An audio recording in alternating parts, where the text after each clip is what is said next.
Thank you. A lot of people haven't seen it yet. Don John, it's called now. Yeah, you changed it. Really special movie. Thanks. So what was that experience like, and do you want to do more directing? Yeah, I love it. You know, there's so much that goes into the filmmaking process, and the truth is that any actor's performance in a movie is a collaboration between the actor as well as the director and the editor and the cinematographer and everyone else. And that's why it's so important, and I feel so lucky to have worked with so many directors that I could really trust and who make movies that I feel are really great. But I also wanted to tell this story. I think it's a story that that I feel, you know, very close to, about how different kinds of media affect the way we treat each other, and so I wanted to tell the story. And if you're really gonna be the one telling the story that you've got up in your head, you gotta have control over all of these different facets of the filmmaking process. And so I wanted to direct, and I've made lots of little short films and videos over the last 10 or so years, hundreds of them, and I felt I was ready to give it a shot. Thank you. Well, the directors that have inspired me the most are the directors I've been lucky enough to work with. You know, we shot Don John in 2012, and in 2011 I acted in 3 movies. First for Rian Johnson, then for Christopher Nolan, and then for Steven Spielberg. And just getting to be on set with those guys and ask them questions, and all 3 of them were extremely supportive and encouraging. You know, that I think was probably the most inspiring thing. I could talk about plenty of other movies, you know, like Hal Ashby movies or Mike Nichols movies or you know, Quentin Tarantino movies or Stanley Kubrick movies or Coen Brothers or any number of other movies that I'm just a fan of. And those are, you know, inspiring in a different way.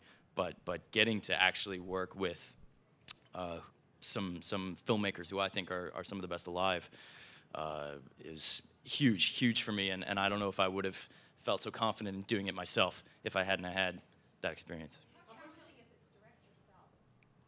Yeah, you know, a lot of actors, and I know because I felt this when I was younger, it can be awkward to see your own face or hear your own voice. But like I said, I've been doing it now for 10-some years. For my 21st birthday, I got myself my first copy of Final Cut Pro, you know, the video editing software. And since then, I've just been making little things, and oftentimes, you know, of myself.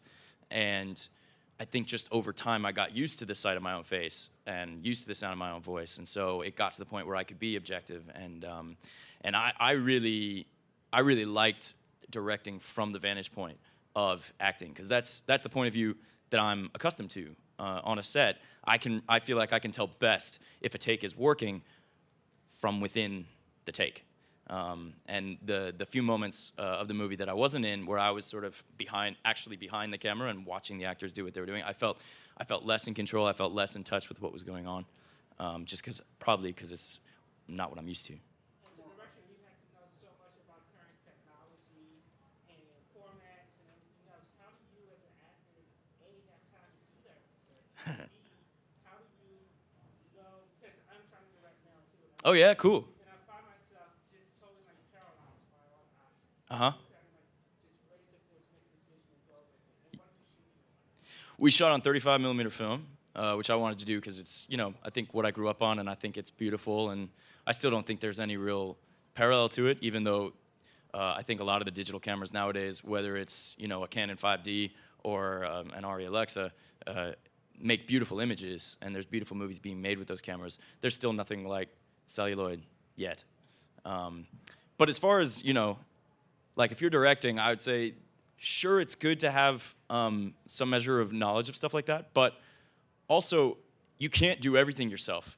A big part of directing is surrounding yourself with people that you trust and who have strengths that you don't have. And so if you don't, you know, if you feel like there's gaps in your knowledge of the technical formats and stuff, my recommendation would be, all right, so find a DP who knows. Because ultimately what directing a film comes down to is having something genuine to say, you know, and if you have something genuine to say, don't let the technical details get in the way of you saying it, whether that means you make a movie on 35mm film or you make a movie on the camera you're holding right now.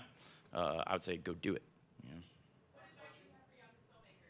Just that, do it, make something. Don't wait You don't have to move to Hollywood. You don't have to get an agent. You don't have to, you don't have to get the golden phone call. Fuck all that. What's really important is that you make stuff and start with something. Another piece of advice I would say is start small. Make a 30-second movie, and then make a 2-minute movie, and then make a 5-minute movie, and then make a 10-minute movie. And that you can't do it too much. Your experience will only help you. So just keep doing it, and you'll know when it's time to like make a feature film. But that doesn't have to be right away. Oh, this is the most fun part. All right, thanks you guys.